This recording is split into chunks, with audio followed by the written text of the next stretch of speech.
नमस्कार. हे आपले फरांडे बाबा आहेत. ह्यांनी पट्टण कोलोडी यात्रेमध्ये भाकणुका केली होती.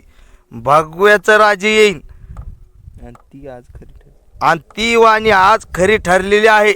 बोला बोला विठ्ठल बिरदेवाच्या नावानं चांग भले.